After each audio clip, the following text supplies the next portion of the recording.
measured gloves, throw to first, and Homer Fairley, for the second time in his major league career, has tossed a no-hitter. Oh, Garrison. Oh, my God. Are you kidding me? Holy Moses, the second player in major league history to hit 7 home runs in the first 10 games. In the air, and the Reds win it. What a dream to get into the career of Jay Bruce. All right, Nick. Sunday night show. There've been a couple now, two in a row Sunday night shows. We'll see how this one goes. We'll try to figure out ultimately which way we go about whether or not we make this a thing, or maybe we go back to doing them right when the game ends. Today, I kind of threw you under the bus, if we're being honest, because life got in the way for Trace. A little bit of misplanning and a little bit of unfortunate start times for the Cincinnati Reds. So I am coaching, as I've said before, Nick, some Little League baseball. Turns out you got to practice and scrimmage and play games if you're the manager for a Little League baseball team. So for the next, if we're being completely honest, for the next month and a half, 2 months, I think that the season ends at the end of May. It's gonna be tough for your boy here. It's gonna be tough, but we're gonna get through it. We're gonna get through it and go Little League Pirates, not the real Pirates, but go Little League Pirates. We'll see how it goes. But yeah, I got a chance to see most of this game, Nick. Hopefully you're feeling better than I did after the end of it. I gotta be honest, I kind of liked not doing the show on Sunday afternoon. It was kind of nice. Had one of the very few nice days up here in Northeast Ohio this early in the year, and outside with the kids. Didn't feel like I had to rush. Could just kind of relax. Set up the TV outside today, so watched most of the game outside. So I wasn't locked in as much pitch by pitch, but it was kind of nice. I don't know if I want to make this an everyday Sunday thing, but it was nice today. I will say that. All right. Somehow, some way, I don't know how this ends up happening. Your microphone, it's back to being really crazy synced up. I don't know what you got to do, but I have faith. You did figure it out last time, so I don't know what you did to figure it out, but maybe you'll say it again. La la la la la. I think you're good. I don't know what happens, man. Something crazy happens, but anyway, thank you all for joining us. We know that obviously after Reds losing games is not as much fun to talk about, but I still think that there's some interesting banter discussion to be had about the Cincinnati Reds. I don't really want to get into too many of the topics off the top of the show. We'll just get right into it. Let's do a quick little box score recap, and then let's talk about the game.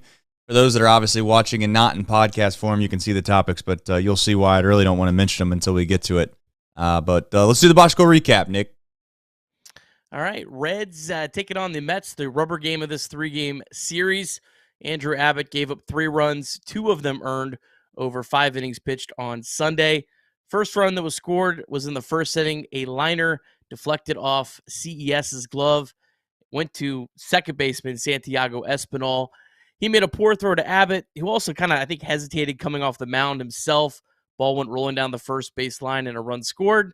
Second run that scored was on a bases-loaded hit by pitch, and then the third run was on a Francisco Lindor solo shot. Reds got their only run in the fourth. Jeimer Candelaria walked. Stuart Fairchild had a hard-hit single. Ellie De La Cruz was hit by a pitch, and then Santiago Espinal had a sac fly to put the Reds on the board.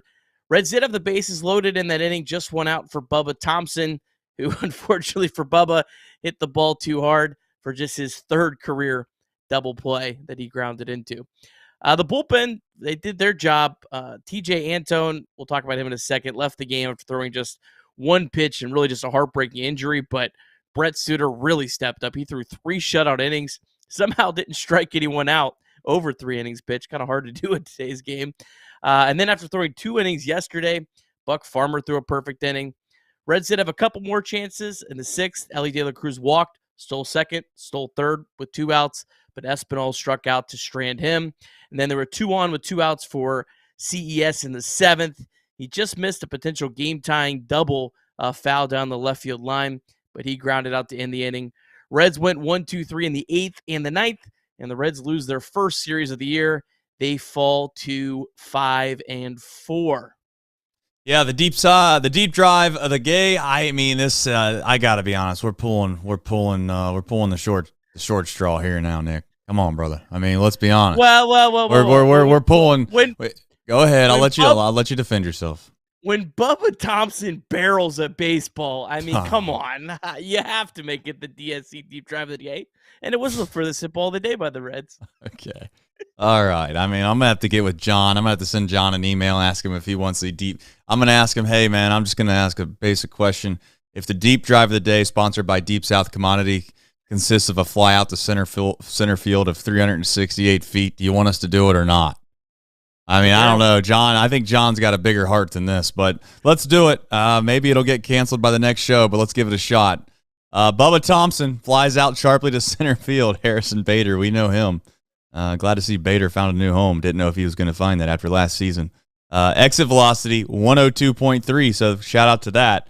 The only problem, the launch angle, 34 degrees. That math adds up to 368 feet. But don't worry. The Cincinnati win probability dropped 6%. The DSC deep drive of the game is sponsored by, as always, Deep South Commodities. They are a leader in renewable commodities for biofuel production, used cooking oil collection, aggregation, and sales. Visit www.deepsouthcommodities for more information. Thank you to John. I'm going to send John an email, though. I'm just going to say, hey, look what came across my desk. Check this out. I don't know. In the business world, seems like it's going to get talked about even more. So shout out to DSC. They're going to be a little more memorable tonight, in my opinion. They might be. Boy, I'm hopeful that here soon we got some better things to talk about than a fly out to center field. All right, let's get to the heavy hitting stuff. I just don't know what else to say. TJ Anton, you can't say that you're shocked. Because ultimately you knew that this was a part of it. And you know what? I'll say, we've talked about TJ so many times on the show before about how he's a warrior. You give him all the credit in the world. It really, truly is inspiring is the right word to use about what he did. But the crazy thing, I guess the thing that I'll give him the most credit for is that he knew in the back of his mind this was very much a possibility. And it was a possibility before he even ever got back to the big leagues in general. I haven't heard word yet if they've come out and said 100% what the situation is, but obviously through one pitch, felt some discomfort in his elbow, put his head down, and left the game. So prayers up for TJ, but if this is it, man, he has nothing to be ashamed of at all. And I hope it's not it, but now I'm very concerned. One, how much can you trust the durability factor? And also, if we're being honest, not to rain on, not to when it rains it pours type situation, but he was already kind of right there at the cut line of these guys that are fighting for a spot in the bullpen. So your final, or I guess I don't want to say final thoughts on TJ, but your thoughts on TJ. Yeah, it's tough. I mean, it definitely seemed like this is the kind of injury that sidelines him for a while, if not, unfortunately, the last time we ever see him pitch. Incredible comeback, incredible story. Showed a lot of heart. I think that hey, whenever his career is over, I think he kind of showed a lot to where teams are going to want that guy around their young players, right? I mean, I think he could have a career in coaching or some sort of development or whatever. He's definitely a guy that is really easy to root for, and I think has a bright future outside of baseball. So I'll say that about him. For the Reds, as it stands, it's probably not, really that big of a loss, as maybe callous as that is to say. But, man, you're rooting for him. Fair enough. You need to double check on your mic. You got almost your entire point out, and then it cut you off at the very last second. I don't know. We have some software glitches going on Sunday nights or something. Who knows? But all right, moving forward. This is what everybody wants to talk about. Let's be honest. This is the spicy. This is the tea, I think, as the kids say. I don't know what the kids always say, but this is the tea. This offense has missed plenty of opportunities, and we'll get to some of the reasons as to why maybe we're upset at this offense here in a minute. I don't want to kind of splurge on this topic too much, but what I will say is that I don't know if I'm going to overreact in regards to this offense as a whole.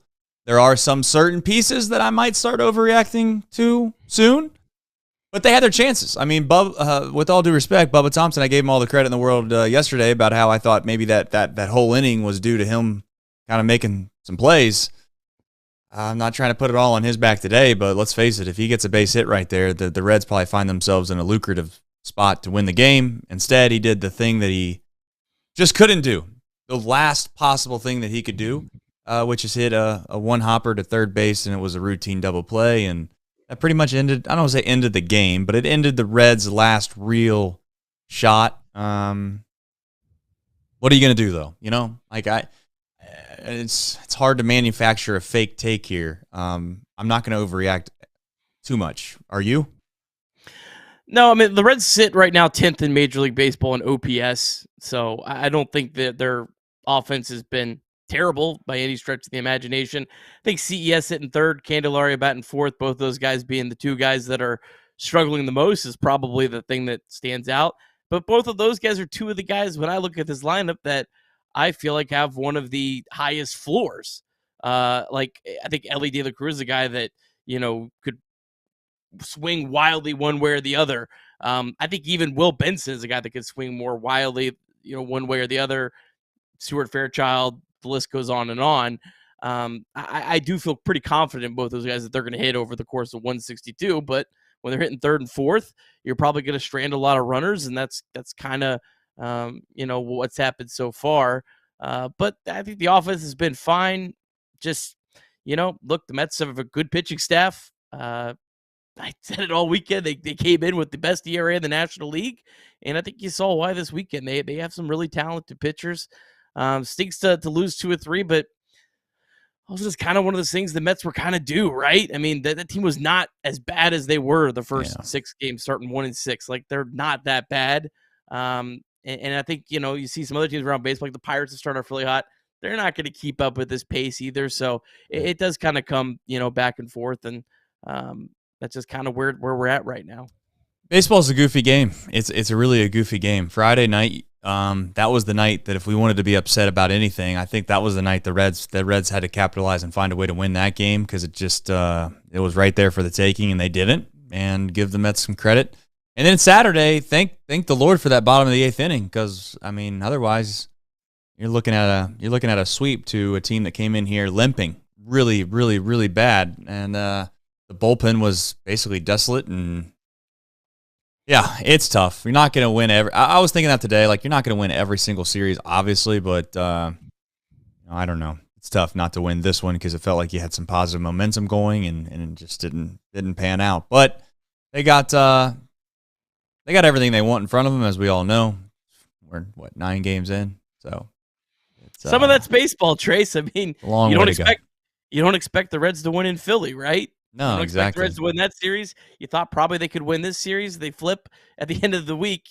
They went 3-3, which is what I think just about every sane human would have expected them to do this week. Right. Yeah. If you didn't expect them to go 3-3, you'd expect them at best to go 4-2, or at maybe worse go 2-4. So I mean, they're right there in the middle of what you sandwich between probably the worst case scenario and the best case scenario.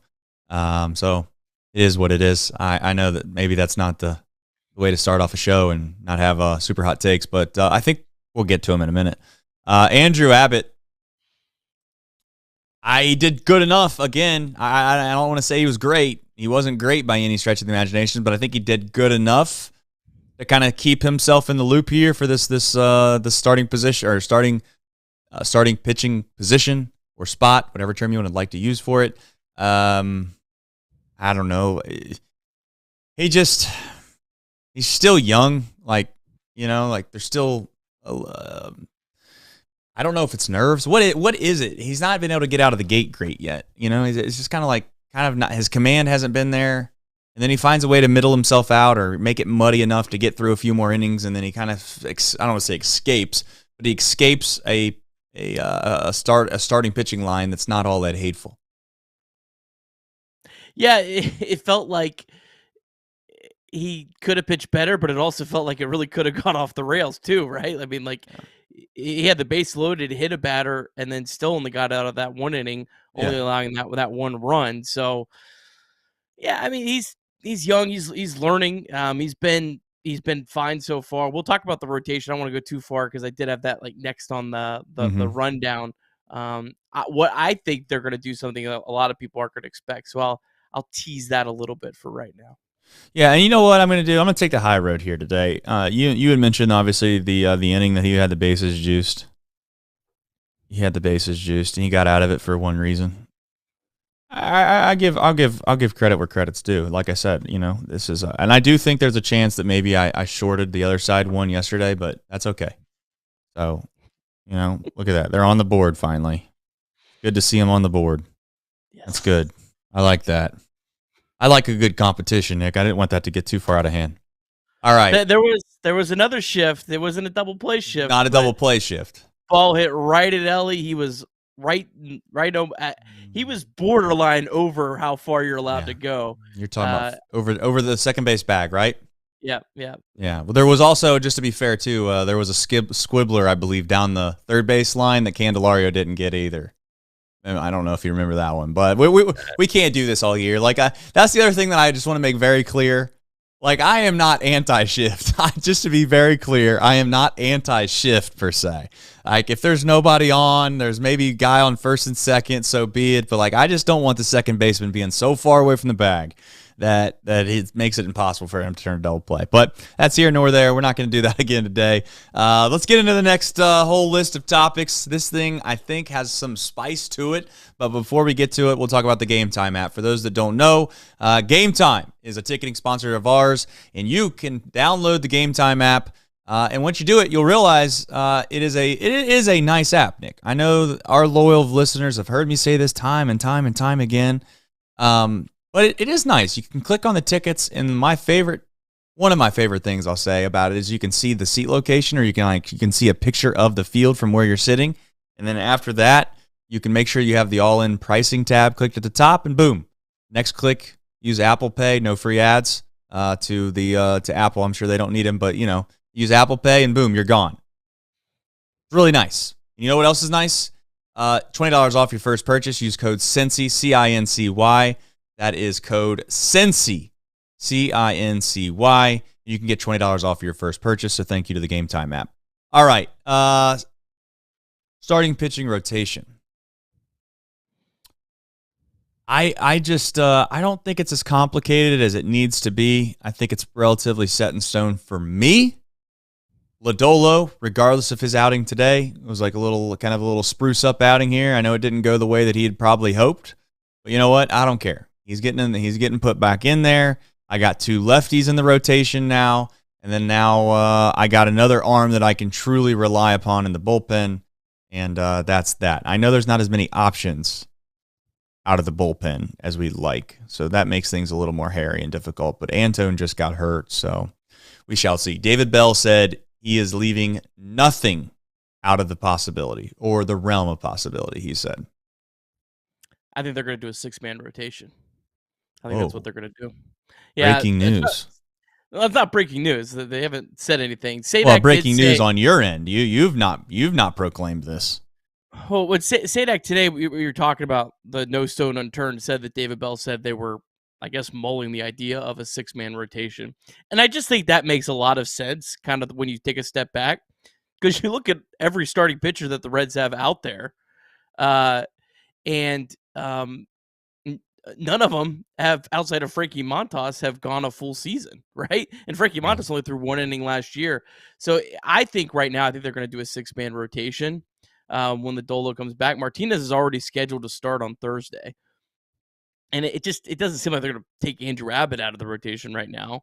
So that's kind of what I think is probably going to happen, at least for a little while. And I know a lot of people hate the idea of a 6-man rotation. I'll just say the team coming in next, the Milwaukee Brewers, the team that ran away with the division last year, used a 6-man rotation for a large part of last year, and it saves their pitchers. The only thing that's concerning is the bullpen, but the positive is Brett Suter's been able to go multiple innings at a time, went 3 innings today. Buck Farmer's been able to go multiple innings at a time, and I think that allows you to be able to do a 6-man rotation, because if you don't have that, you could really get into situations where your bullpen's fried behind them. But I think that's what they're going to do.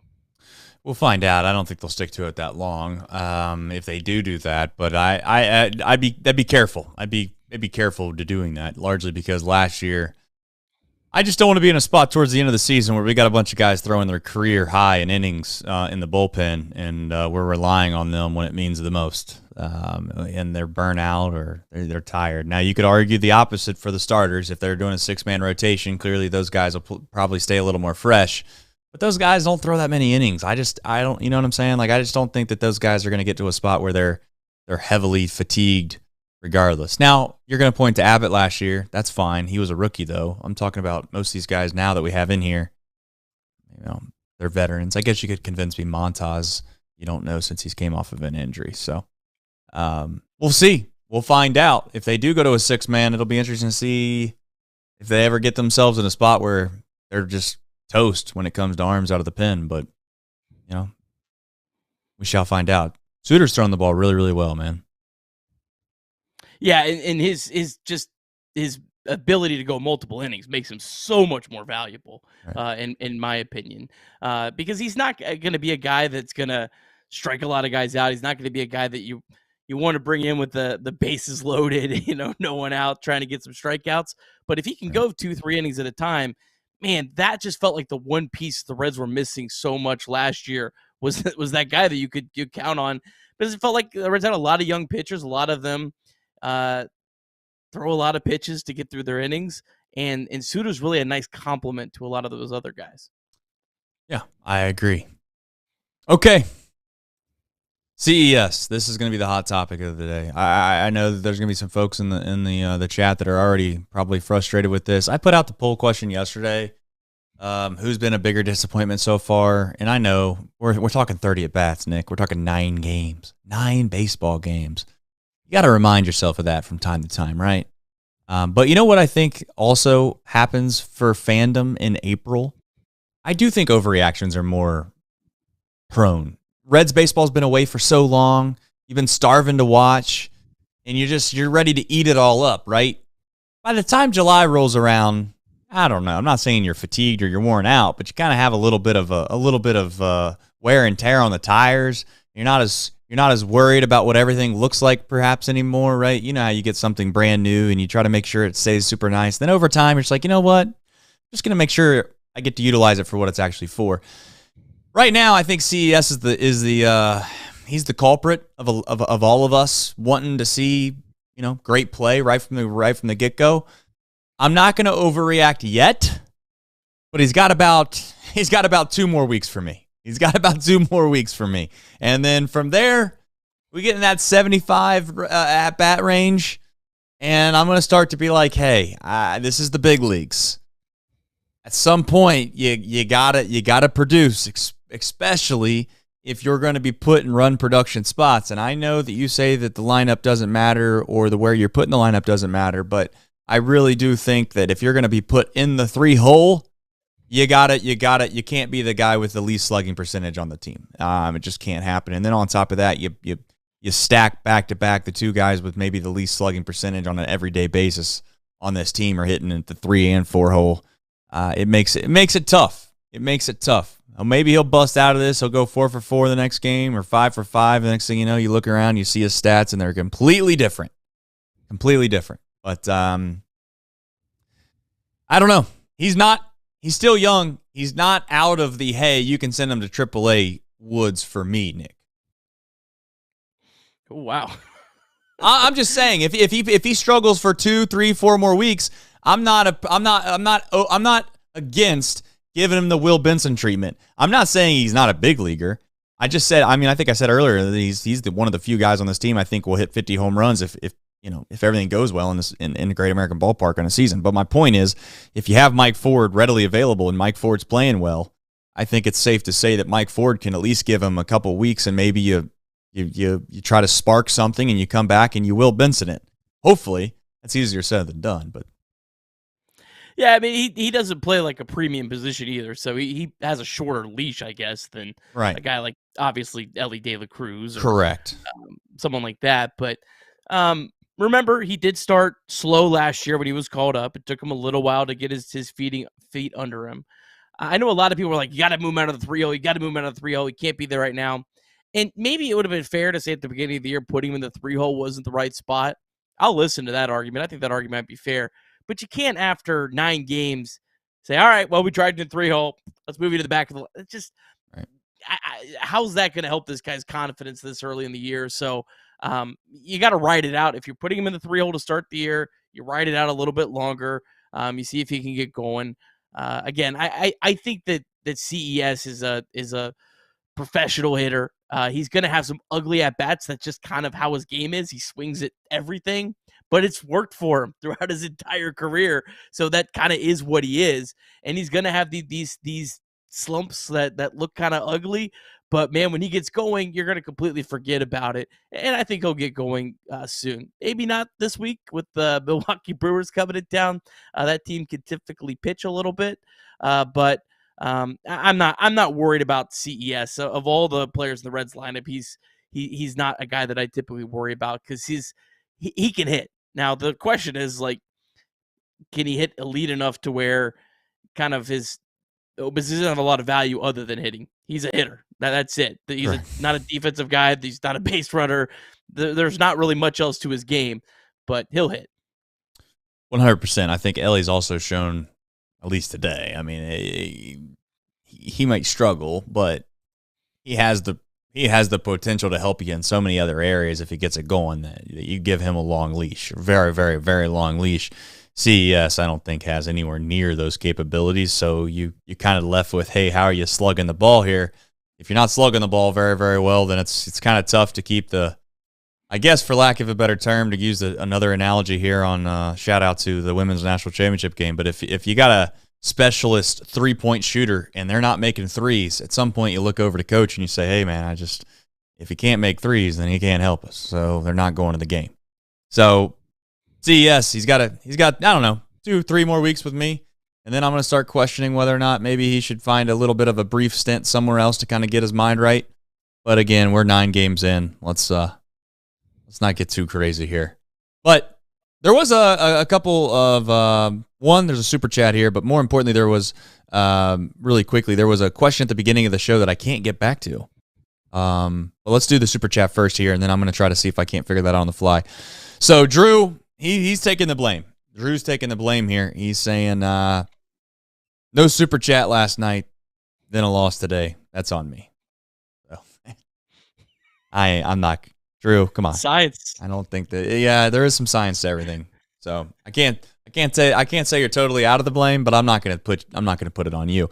Now, having said that, there was someone, I can't get to it, and I don't know. I guess this is part of just YouTube just not being great. I mean, one would say YouTube's really, really good, but I can't give them great because of the mid-roll ads they keep throwing our people. And then on top of that, now I can't get back to the beginning of the chat because we have too many people chatting, which I'm not going to complain about. I love our chat. But someone asked, hey, is it okay for me to be, I'm paraphrasing here, and I very much do apologize to whoever it was that asked this because I like bringing their names up. They said, is it too much for me to be disappointed in the way this team always tries to basically, for lack of a better term, play platoon lineups? They have a bunch of right-handed hitters in there that are not very good. I'm assuming he's speaking to Espinal, and I'm assuming he's speaking to Bubba Thompson, right? But here's the thing: because he got a hit today. Not Stewart. I think he's earned a leash here. I don't know how long it is. You know how people are. Fans are crazy, but Stewart. Honestly, Stewart's earned like real cred for me. Like I think Stu. I'll say it. I think Stu is 100% on a playoff roster, no matter what they decide to do or add. Like, there's a lot of value there for me. I like Stu.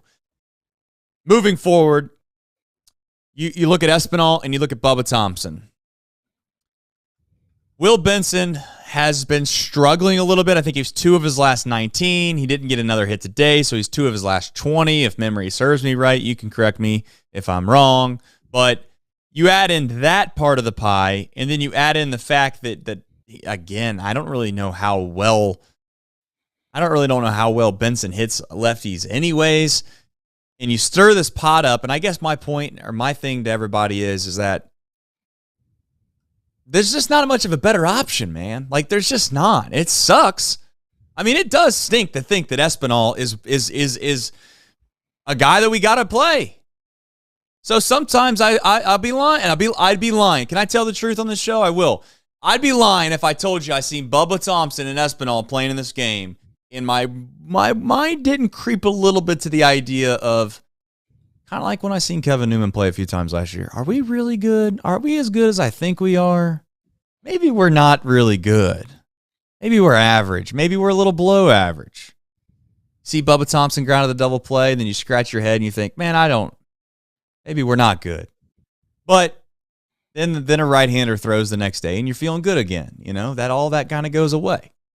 I don't know what they're supposed to do, Nick. Left-hander throws, what are you going to do?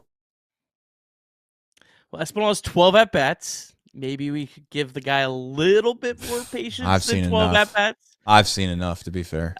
He's not a great hitter. Was an all-star in 2022. That's fine. I got a vacuum that used to work, too. It doesn't work anymore. Sitting at the curb right now. Bubba Thompson, he's not going to play. The Reds face another lefty tomorrow, and Manea's the better of the two. At least you would expect. We'll talk more about tomorrow's starter in a second. So it made sense to give Will a day off, and Will hasn't been hitting, like you said, and has never hit lefties. So you're really, it's not really a good option either way, right? So, I don't know. Maybe at some point you got to think about shaking things up and going for broke and calling up Blake Dunn. Remember, he started spring training injured, so they want to make sure he's comfortable before you call him up. Connor Caples, maybe another guy, but it's just there's not a whole lot of really good options right now. With Friedl hurt, with Marte suspended, with McLean on the IL, you're just, this is kind of the options, and every team goes through this at some point where they have guys that they don't really want to have in the lineup that's in the lineup. But I think Espinal will be fine. I really think you got to give this guy more than 12 at bats. He's not going to be great, but I think he's going to be your typical backup infielder. I think he's probably going to settle in and probably be where most fans thought Kevin Newman was by the middle of the year. I think most fans thought, okay, this guy's not the worst player I've ever seen. He's not great, but we're not going to cry every time that we see him come up to the plate anymore. And I think Espinal will eventually slide into that. But this guy got traded with like 3 days left at the end of spring training, went to a new team. Let's give him just a tiny bit of rope. Can we do that? Is that That's okay? Fair. No, listen, you give Espinal all the rope he needs. I'm sure that he'll end up hanging himself with it. That's fine. I one of those things where I don't think Espinal needs any. You do whatever you want with him, Nick. That's fine. I hope I'm wrong about him, but I know one thing. I do know one thing. If Jose Barrero was hitting a 1 for 12, the dude, literally, I don't even think the dude would be able to get out of the parking garage without having people picketing. So I'm just saying, for all the people that used to scream and yell about Jose Barrero, this is what we got now. But you know what? I'll give him some time. You asked for me to give him some time. I'm gonna do that, Nick. I'm gonna give him some time. So to be fair, let him get to 20 at bats. I'll give him better than that. I'll give him 25.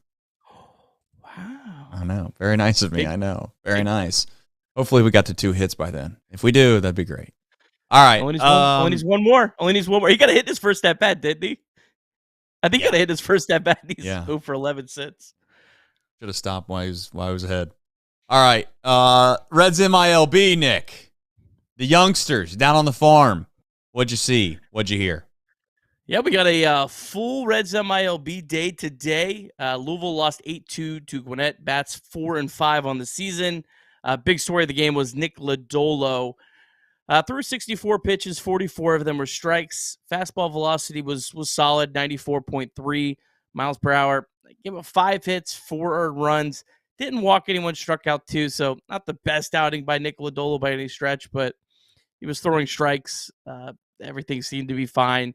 Wasn't taken out because of injury, just because I guess that was the pitch count. So I maybe we'll see Nick Lodolo Friday night or Saturday. Maybe they'll give him one more start in Triple-A. That's kind of what we're going to wait and see. Good to see Sam Moll pitch solid today through a scoreless inning, 2 strikeouts, no walks. It's back-to-back days for Sam Moll pitching for Louisville, so I would think he's getting close as well. And Where's he getting thrown into the mix? I don't know. He is also a guy that has options, so that's also interesting to see. One other pitcher, a guy that I really like, I'm kind of tracking this year. Don't expect to see him anytime soon, but Yasver Zuleta, the guy the Reds got off waivers. Great first outing, really brutal second outing. Today was good. Threw a scoreless inning, struck out 2. Blake Dunn 1 for 3 with a walk. Rhys Hines 0 for 4. He has 4 errors, Trace, in the last 2 days. So he's struggling, hitting just 118 with a 555 OPS. Trace, Rhys Hines is on the 40-man roster. And when you talk about right-handed bats that could help your lineup against left-handed pitching, he's a guy that really I probably should have mentioned actually maybe ahead of Blake Dunn, but he's struggling at Triple-A, so not really a lot there. We don't catch the ball anyway, Nick. What's the matter? Bring him up. I'm really sick. I was watching all of Rhys Hines' errors at about 1:30 a.m. last night, so it was a rough day yesterday. What'd you see? Hines. What'd you see? You want me to run through the whole thing? No, yesterday? I'm just saying. You watched his errors. Did you feel like they were deserved or no? The first one, probably not. The third baseman, which is PJ Higgins, who's actually a catcher for the Reds that I guess plays third base. I thought he was a catcher first base, but I guess he plays third base too. Sounds like probably should have been able to. Yeah, probably should have been able to pick it. I think Espinal would have picked it at third base, but he didn't. The second one was definitely he just completely slipped and lost the ball. And the third one, as it sometimes happens in minor league broadcast, I never saw the throw that he threw in. So I have no idea if it was really egregious or not. So that's your Rhys Hines scouting report if you're dying for that at 9:39 on a Sunday night. Did I talk about Mike Ford, 2 for 4, home run, double today? Home run, 390 I don't think feet. that's good for CES's haters, but no. Yeah, go ahead. Mention it. But Mike Ford had a good day. All right. Double-A, rough weekend for Chattanooga, Trace. They got swept to start the year. They lost 8-2 to Birmingham. Chase Petty, tough first outing. He allowed a walk and a homer to the very first 2 batters he faced. He did settle in a little bit, retired 7 of the last 9 batters he faced. Austin Hendrick 1 for 4 with a double. Jose Torres 2 for 4. Not a whole lot going on down in Chattanooga. But the team, Trace, that everyone wants to talk about is the Dayton Dragons. This is an exciting baseball team. They won 7-6 over Lansing today on a Cade Hunter walk-off single in the bottom of the 9th. That finishes off a big comeback. They were down 6-2 entering the 7th inning. Dragons 2-1 on the year. Jay Allen hit a home run. Carlos Jorge was back in the lineup today. He actually left on Friday, walked off the field, looked like he was hurt, but appeared fine. They actually stole a base, so that's good to see. Sal Stewart and Cam Collar each had 3 hits. Hector Rodriguez, 3 for 5 with a homer and a double. Just a lot of good things going on. Ian Jabot, he threw a scoreless a perfect inning today for the Dragons as well. So that was his second appearance on his rehab assignment. And then down to Daytona, the Tortugas, they won 2-0 to win their series, their first series of the year. Most of the big guys were out of the lineup, Duno and Cabrera.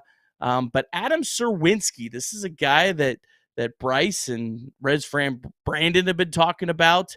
Looked great today. This is a lefty, 4 innings, only gave up 1 hit, no walks, struck out 6.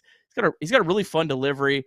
I think Bryce and Reds fan Brandon tweeted out video of him today, and I think Reds Daily as well. So check that out. He's got a really just fun, kind of quirky delivery and really deceptive. So good start to the season for Adam Serwinski. Yeah. Well, I'm happy the Tortugas have got off to a decent start. Last year, the Tortugas, they had some good players, but I feel like, if memory serves me right, they were struggling for a minute. So shout out to Dayton, though. I might actually go out there and watch a game or two. I haven't been up to the Dragons. I don't know what the ballpark's called now, but it's a nice ballpark, obviously. But my point is I might go up there and watch. They got what, 3 or 4 guys that are fun to watch. I'm glad to see Austin Hendricks in Double-A too, by the way.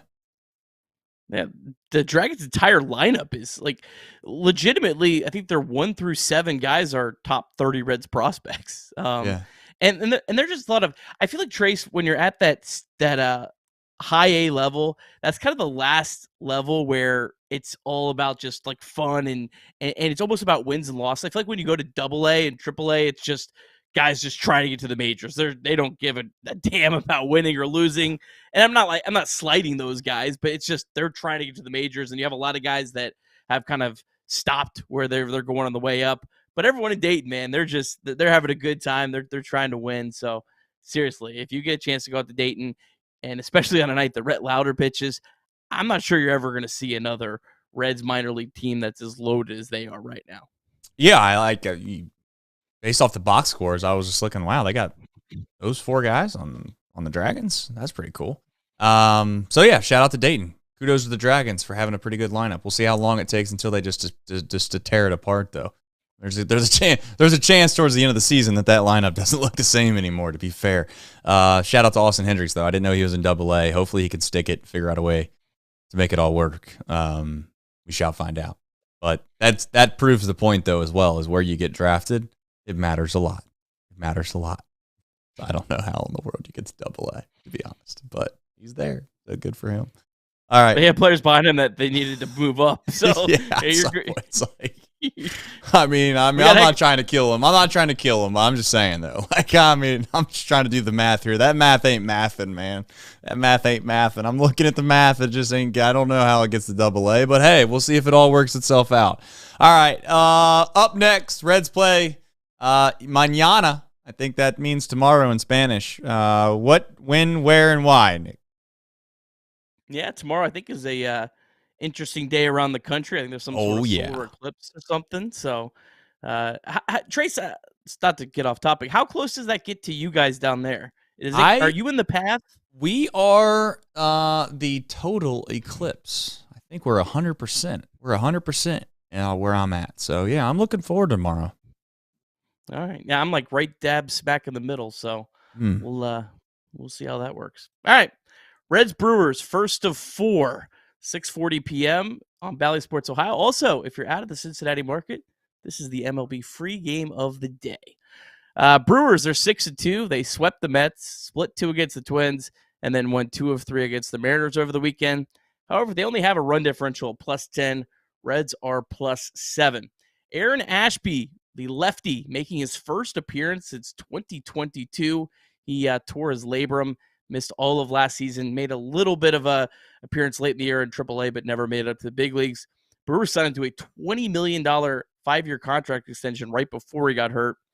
He's had a rough spring. ERA of 9.72, gave up 14 hits in 8 1/3 innings. Only made 1 Triple-A start, gave 3 earned runs over 5 innings pitched through 77 pitches. His velocity's way down, 3 miles per hour down on the fastball and sinker, over 4 miles per hour down on the slider from back where he was pre-injury. Career 5.19 ERA against the Reds in 1 start, 3 bullpen appearances, all in 2022. Only 4 Reds have faced him. Fairchild's 1 for 1, India 1 for 4 with a double, Steer 1 for 1, and Tyler Stevenson is 0 for 1. And then Graham Ashcraft for the Reds, really strong outing in Philly, 2 runs over 6 innings pitched. He's got a career 7.20 ERA against the Brewers. I think that might be a little deceiving. Remember, last year he had 1 start where he gave up 10 earned runs against the Brewers, but in the other 2 starts, he only gave up a combined 3 runs. Adames has 2 home runs against him, and then Contreras and Frelick each have taken him deep. One positive, though, Christian Yelich is just 3 for 15 off Graham Ashcraft. All right. Well, let's figure out a way to get back in the win column tomorrow. Totality. That's what we're both in tomorrow. Totality. So shout out to us for having really, when we decided to live where we lived, we figured it out. X marks the spot per se. People are acting like people are going to be going crazy, you know? Like, I mean, is that a thing? I guess it's a thing because there's so many people that I've run across that are like, "Man, that's going to be packed. You better watch yourself." I'm like, really? Like, how many people are going to be coming to my neighborhood? I don't know. My wife is actually taking off early because she's worried because where I live, there's only really one major highway that kind of goes through. I live right off I-90, so she's kind of worried she's not going to be able to get back home because they're saying the roads are going to be crazy. I don't know. You always wonder with these things: is it actually legit going to be crazy, or is it like the whole Y2K thing? You know? Yeah, exactly. We'll find out tomorrow, though. We shall find out. I'm going to try to stay at my house during that part, so maybe by the time that's what's wild. People are driving hours away for what, 3 minutes of fun. So, yeah. Hey, I might come back a changed man after I see it. I might be like, yeah, I would have driven 6 hours for it. Do you have glasses? No, you know why I don't have glasses? Because I don't know. I was watching some short clip that was suggesting that you can wear glasses, but you also don't have to wear glasses, and you will see it differently if you wear glasses or don't wear glasses. So I was like, sounds like you got glasses because you're always prepared. My wife got glasses. Your wife got you glasses too. I don't have glasses. We have glasses. I okay. In the chat, she said we have glasses. All right, that's news to me. I knew she got you glasses. The wives always get us glasses. Yeah, I mean, listen, there's a lot of things in my life that probably I wouldn't have if it wasn't for her. But you know what? I keep moving on. I try to convince her that I bring something to the table. I don't know what exactly that is from time to time, but I try to convince her because otherwise I'd be in a world of hurt. So it is what it is. There you go. Yeah. All right. Reds. They lose 3-1 on a Sunday. Folks are wondering, they're let's not forget last Sunday. Last Sunday was an amazing win. So you know what? Just keep everything in perspective, everybody. Keep everything in perspective. It's not always bad on Sundays. Last Sunday was amazing Sunday. This Sunday, not so amazing. Figure out what's in store for the next one. We need to do a poll, though. Let's do a quick little poll. We need to figure something out. Let's do a poll. How do we do a poll? Are you doing it or you want me to do it? Yeah, I got it. I figured it out. Start a poll. Here we go.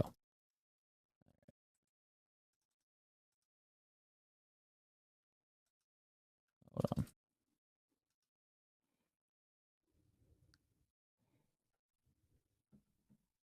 All right, here we go.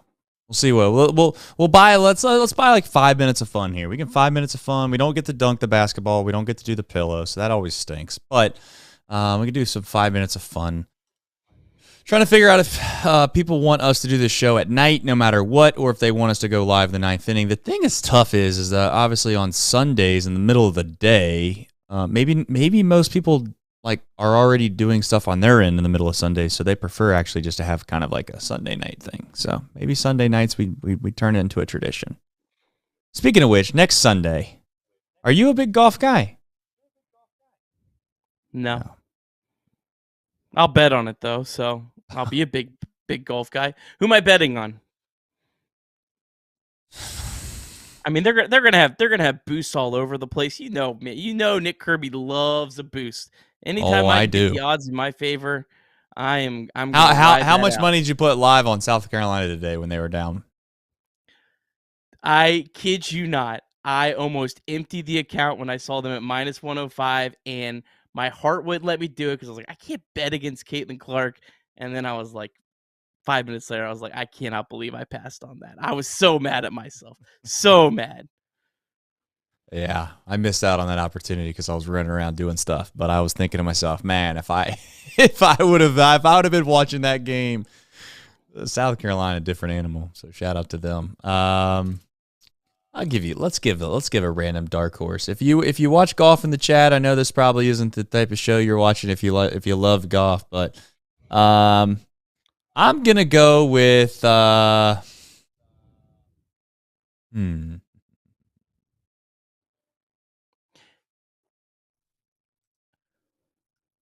What you want a big odds guy, don't you?